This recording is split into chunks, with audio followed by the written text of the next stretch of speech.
Olá, eu sou Delzi Laureano e nós estamos na TV Comunitária de Belo Horizonte.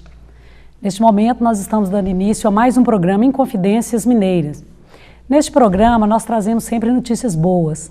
Falamos de direitos humanos e iniciativas da nossa sociedade para a concretização de um projeto democrático em nosso país. Aqui nós falamos de educação, de saúde, de liberdade, igualdade, de seguridade social, mas sempre da perspectiva da organização da sociedade civil, às vezes com a participação do poder dos governos, do poder público, mas sempre notícias boas, de que forma a nossa sociedade tem caminhado para a concretização dos direitos humanos. No programa de hoje, nós trazemos como nosso convidado especial o meu colega de profissão, advogado, o Dr. William Santos. Dr. William, seja bem-vindo. Já advogamos junto, militamos e lutamos por causas bastante semelhantes. É um prazer recebê-lo. O Dr. William, além de advogado militante, e militante mesmo, porque é um defensor de direitos humanos, hoje ele preside a Comissão de Direitos Humanos da OAB Minas Gerais.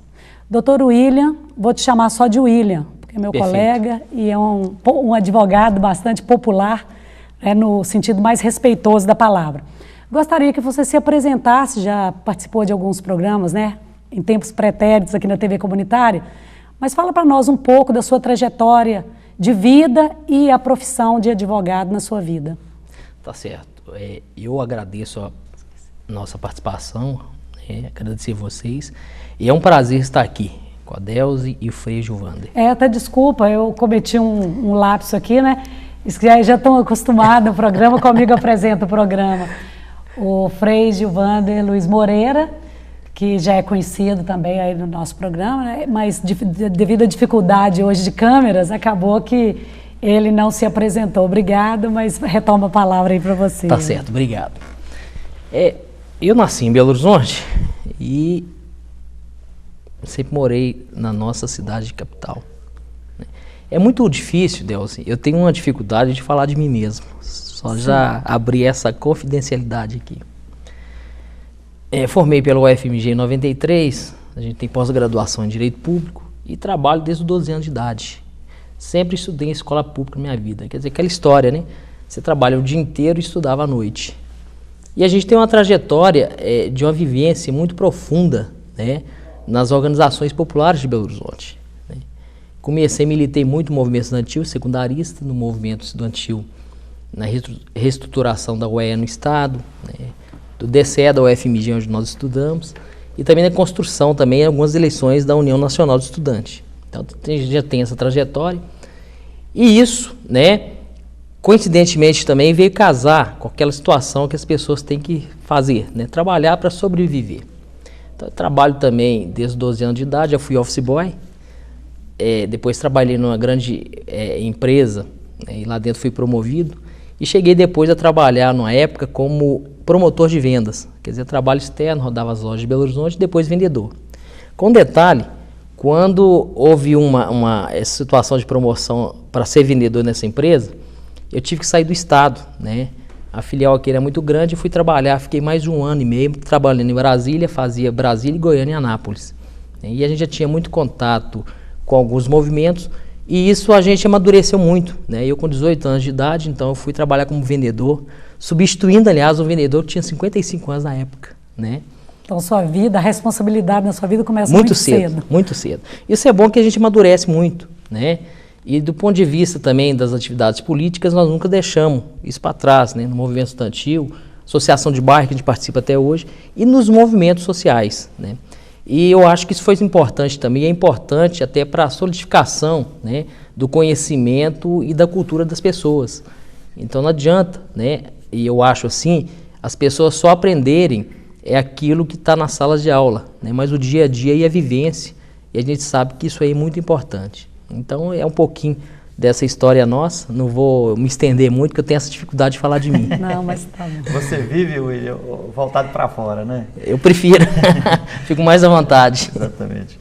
Primeiro, William, eu também quero revelar a minha grande alegria por você ter aceitado esse nosso convite. É um Obrigado, prazer estar aqui ajudando na entrevista. Não Pois tem problema é. você ter me esquecido de jeito nenhum. Eu, William Santos, Eu tive a alegria de conhecê-lo desde 1994, quando eu vim, já como padre recém-ordenado para trabalhar aqui em Belo Horizonte, na formação, né? E eu cheguei em Belo Horizonte e já encontrei o William como um grande defensor dos direitos humanos, né? Dos pobres, do povo da periferia, das favelas, luta por moradia, né? William, a pergunta simples, mas que às vezes pergunta, é arriscado e é um grande desafio hoje defender os direitos humanos? Eu não sei se é arriscado não, até porque até viver hoje é arriscado, né? Viver é perigoso. Viver é perigoso. Eu acho que é o seguinte, tem coisas que faz parte da vida das pessoas, né? Eu acho que a própria trajetória do Frei Gilvan, da própria Delze, aqui os entrevistadores, podia ser o contrário, a gente fazer entrevista com eles, né? Explica um pouquinho como é que é essa dinâmica na sociedade, né?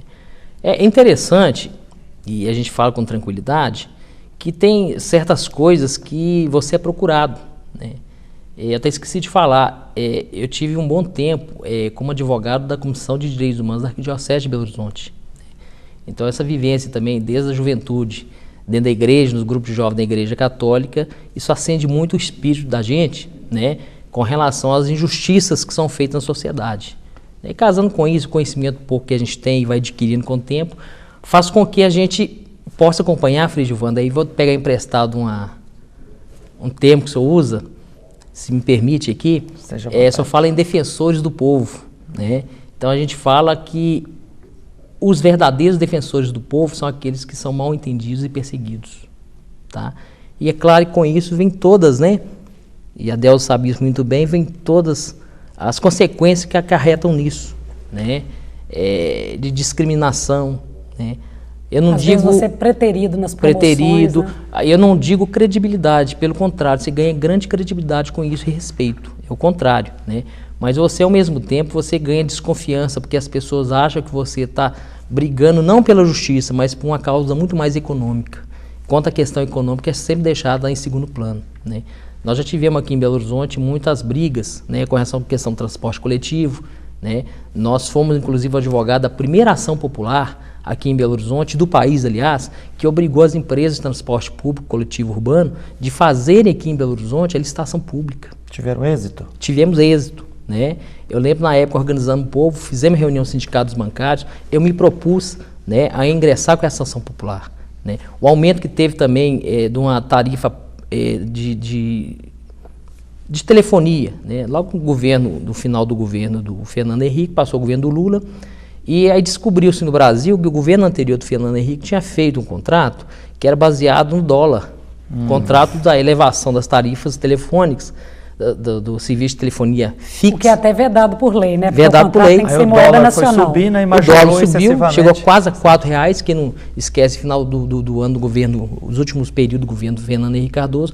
E aí, o que acontece? Subiu, e no ano seguinte, os 12 meses do governo seguinte, o cálculo era feito nos 12 meses anteriores. Então, quer dizer, uma inflação que foi lá para o pico era repassada aos consumidores. Então, nós fomos também o primeiro, né, que entramos com essa ação popular para impedir esse aumento no Brasil todo. É bom que deu polêmica, né? Voltou-se, a Anatel foi obrigada a voltar com a discussão anterior que pegou, né, e atingiu a maioria dos consumidores. Acho que tem algumas coisas, né, que ficam registradas, né? O senhor disse, e voltando à pergunta aqui, vou tentar ser sucinto na resposta, se é perigoso ser defensor de direitos humanos. Primeiro que você não defende não só os direitos humanos, não, a defesa da vida, né? Da vida, da questão ambiental, né?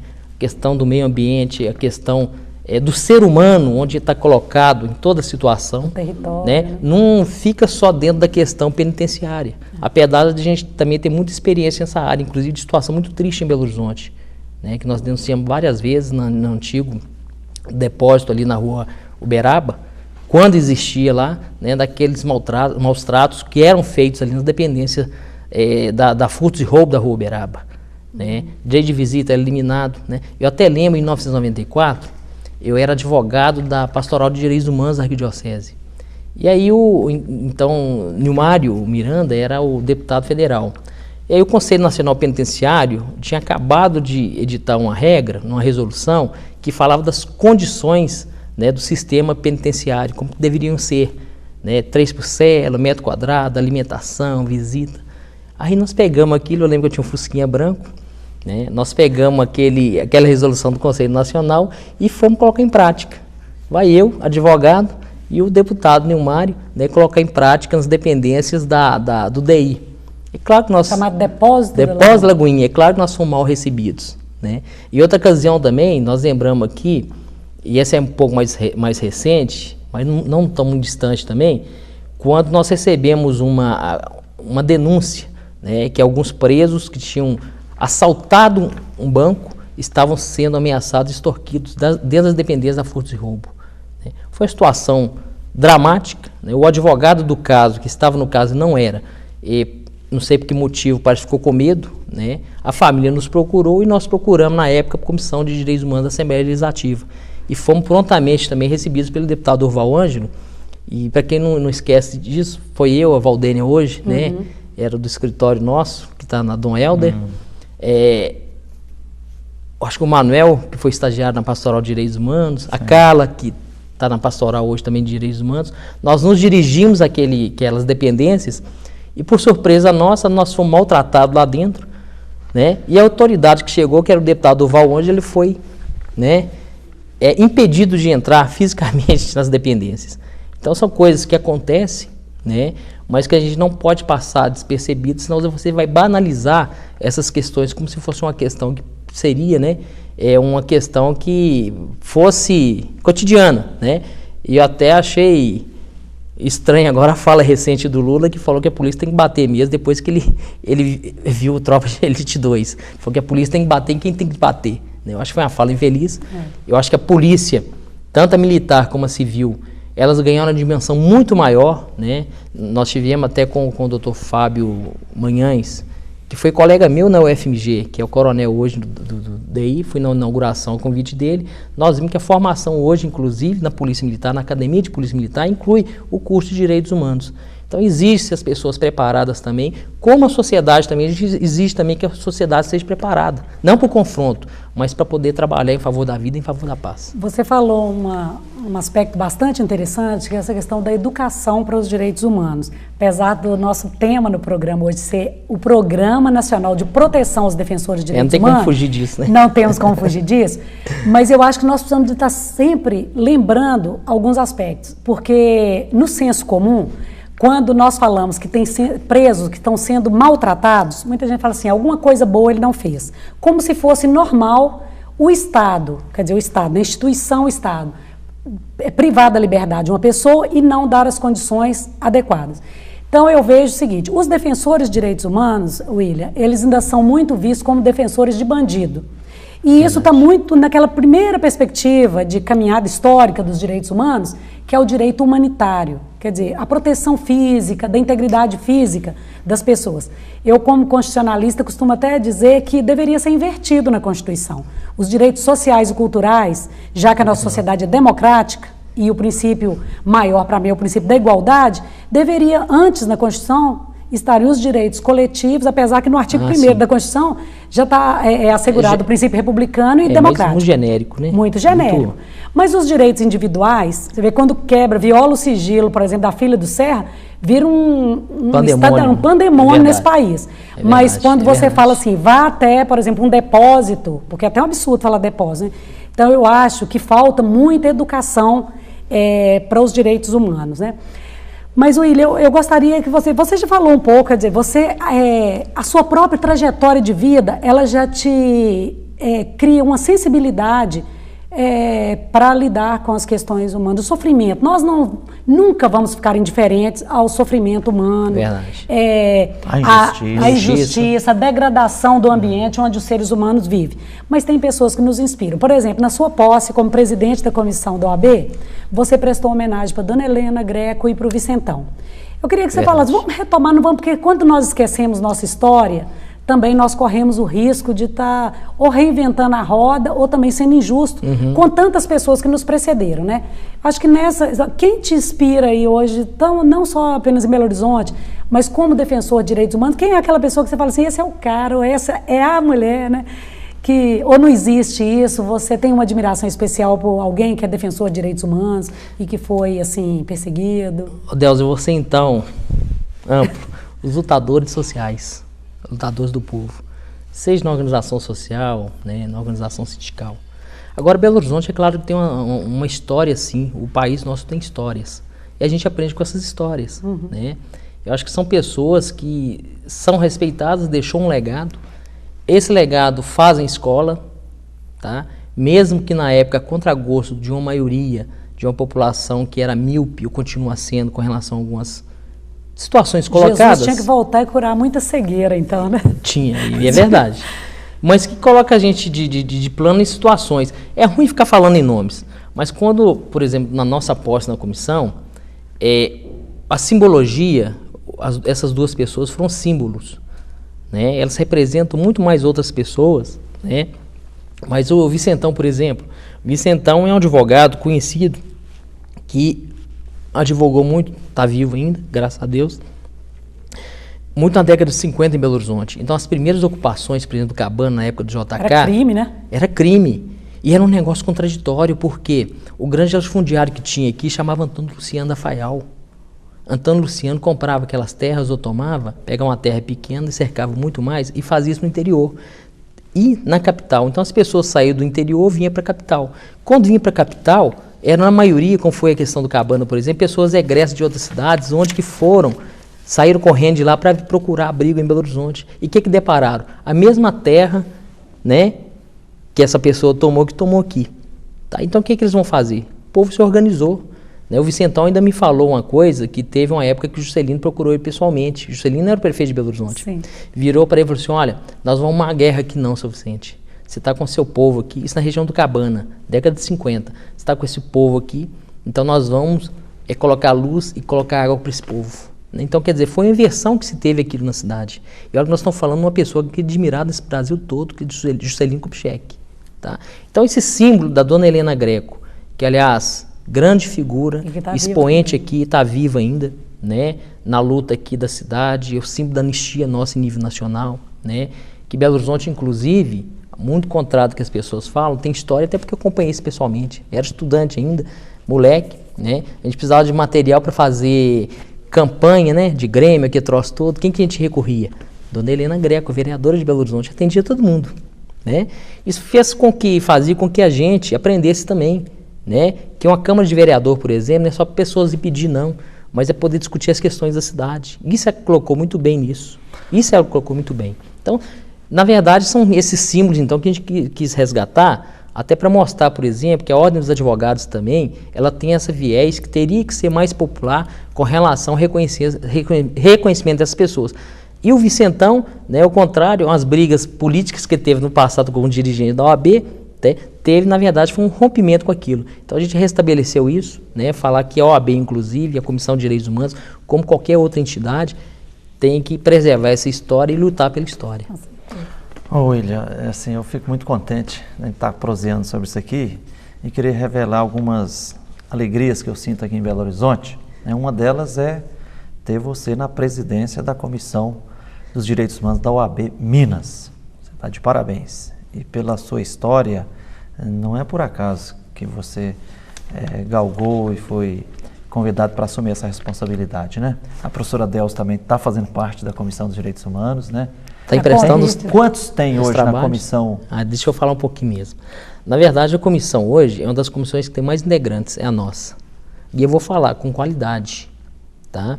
Comissão da OAB Minas. Direitos Humanos da OAB Minas. Nós somos hoje, nós somos 60 membros da Comissão de Direitos Humanos da OAB no Estado. 60 advogados. 60 advogados e advogadas. E advogadas.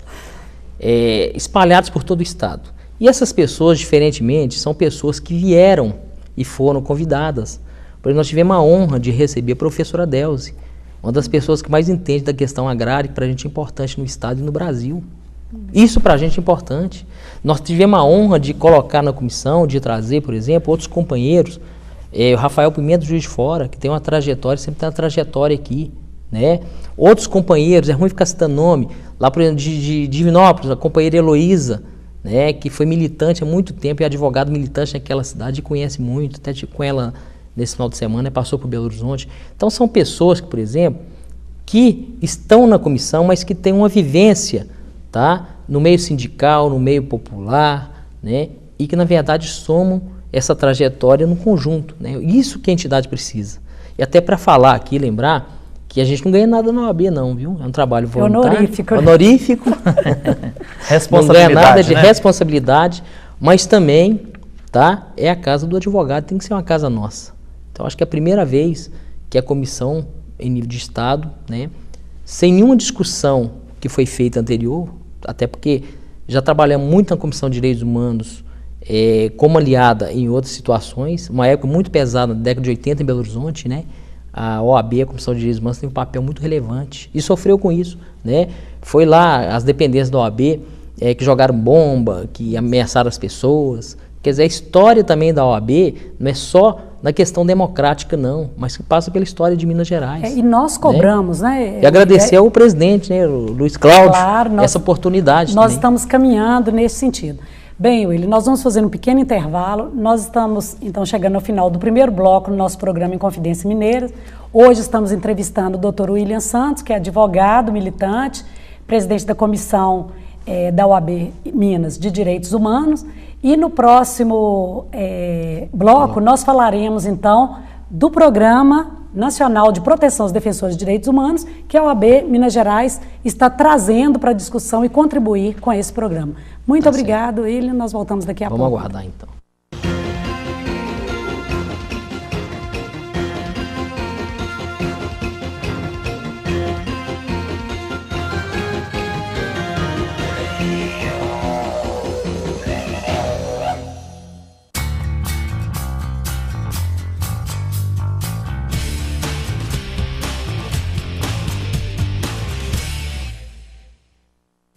Sempre que a senhora me vê na televisão, a senhora logo pensa: opa, tem produto de limpeza novo chegando. E tem. Só que este é um produto que vai deixar o seu filho de cara limpa e que vai acabar com toda a sujeira que as drogas estão querendo fazer com ele. E é tão fácil de usar. Quer ver? Toda vez que aparecer alguém oferecendo drogas, a senhora pede para o seu filho usar as mãos e fazer assim para as drogas.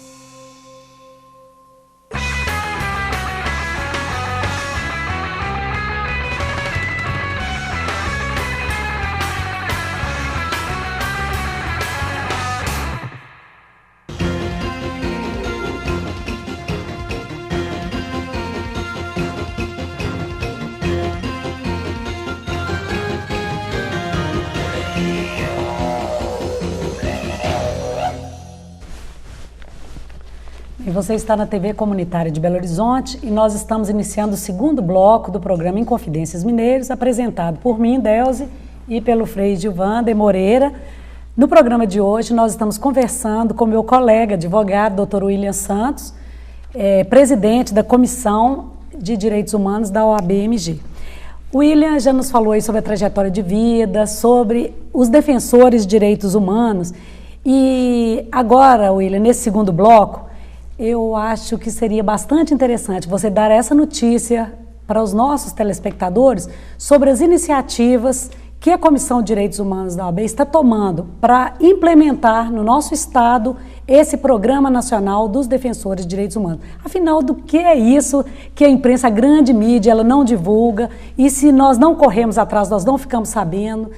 Eu gostaria que você falasse um pouco sobre o apoio que a OAB tem dado a esse programa. Tá certo. Primeiro vamos esclarecer com as coisas, até poder explicar para ficar bem entendível, né? Se discute o Programa Nacional de Defensores dos Direitos Humanos. É uma reivindicação antiga, né? Em nível mundial, isso também foi discutido nas Nações Unidas, até porque tem alguns países que são signatários, né, e tem assento dentro da ONU que estão respeitando isso. Então, em nível mundial, uns 12, 13 anos atrás, com mais efervescência, se discutiu isso, apesar de ter sido apresentado isso há mais de 20 anos atrás, e pelos entraves políticos internacionais e localizados, né, essa coisa ficou meio perdida no tempo, né? Então, as Nações Unidas, a ONU, ela trouxe a necessidade disso, tá, para colocar isso em prática em alguns países. Tá? O nosso país, e é bom frisar isso, ele engatinha ainda com relação à questão dos direitos humanos. Efetivamente, né, só com a promulgação da Carta de 88, da Constituição Federal nossa, é que efetivamente os direitos humanos começaram a ser implementados em nosso país. Então nós estamos engateando nisso. Tá? Paralelamente a isso, né, os governos anteriores e esse governo sempre tiveram a Secretaria Especial de Direitos Humanos. Tá? A diferença desse governo agora é que tem Secretaria de Racismo, Mulheres, tá mais específico com relação, né, à situação colocada. Tá? De tudo, né, sempre as entidades de direitos humanos, elas sempre se organizaram e colocaram isso como pauta, como reivindicação. Quer dizer, se você tem um programa de proteção a vítimas de testemunha, né, aqui no Estado, os 3 primeiros casos no Estado nós ajudamos a encaminhar, isso uns 14 anos atrás, tá? Nós não tivemos esse precedente também com relação ao programa Defensor de Direitos Humanos. Quer dizer, a pessoa ou entidade que faz a defesa geralmente é perseguida, mas não existia uma sistemática e uma política com relação a essas pessoas físicas ou entidades. Tá? Sempre fizemos isso, é bom lembrar isso, Delzi, de forma voluntariosa. Eu até lembro que alguns casos que estouravam, por exemplo, em nível nacional, na década de 90, o que a gente fazia? Tá? Aqui em Belo Horizonte mesmo já fizemos isso muito. A gente trazia as pessoas de outro estado para cá, arrumava acomodação através de uma rede de amigos. Uma rede de amigos, é isso mesmo. Informal, né? Na informalidade fazíamos isso. Né? A pessoa recebia então alimentação, né, até esclarecer, etc, etc, etc. Mas às vezes é difícil, só, desculpa te interromper, mas porque muitas vezes o defensor de direitos humanos ele incomoda exatamente o sistema. Verdade. E você pedir desse próprio sistema, a polícia, a proteção... Por exemplo, Chico Mendes. Chico Mendes estava sob a proteção da polícia. E em um momento ele acaba sendo morto. Mas no Estado que era, desculpa a expressão, corrompido, né? Que quem estava no Estado não tinha essa preocupação, não. Tinha, quer dizer, o Estado é representado pela polícia. Mas quem estava atrás disso, qual que é a política pública atrás disso, a gente não sabia. Então, qual que é a ideia que era? Era garantir uma política pública nessa proteção, independente de quem estivesse no poder. Sim. Tá? Quer dizer, as instituições têm que funcionar independente, né, de um plano de governo, né, de uma eleição, de quem vai para o governo, quem vai ser prefeito, quem vai ser Estado, quem vai ser presidente da República. Então, quer dizer, as instituições têm que... Né? A ideia é essa, então, solidificar uma instituição, tá, um sistema, e esse sistema pode se adequar a uma realidade colocada, né, da exigência da sociedade. E aí, sistema de proteção de direitos humanos, então, é uma reivindicação antiga. Tá?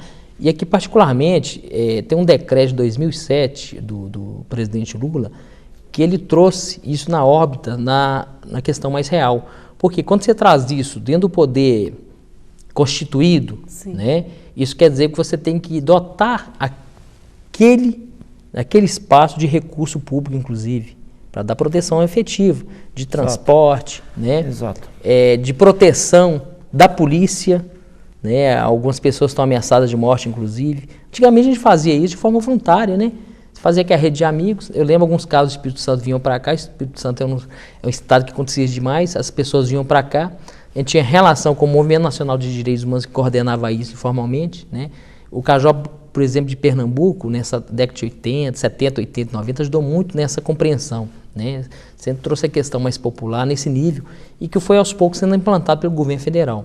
Tá? Então a ONU reconheceu isso, tá? E não obstante tem um projeto de lei, né, que tramita em Brasília nisso. Aqui em Minas Gerais, tá, tem um conjunto de pessoas que são dedicadas, estão se dedicando a isso, até porque, né, esse plano é subordinado à Secretaria Especial de Direitos Humanos da Presidência da República. Ele é vinculado, a Secretaria é vinculada diretamente ao gabinete da Presidência. Mas que foi feito, por exemplo... Mas tem que ter a participação direta do governo estadual, implica todo estadual, isso, né? Faz todo um ramo de entidades, de ONGs, inclusive a própria concepção dele nasceu, inclusive, com a conversa que a OAB participou.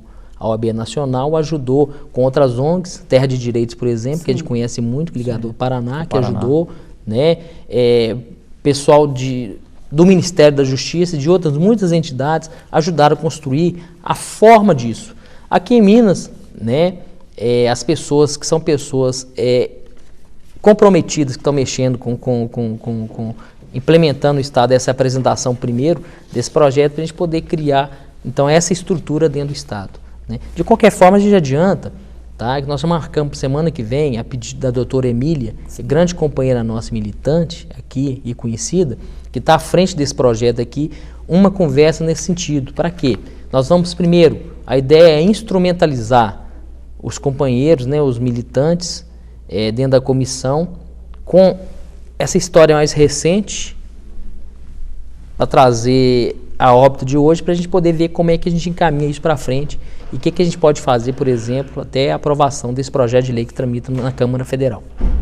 William, eu fico muito feliz de estar assim, se aproximando a implementação em Minas Gerais desse programa. Já era sem proteção. tempo, né? Já era para ter acontecido.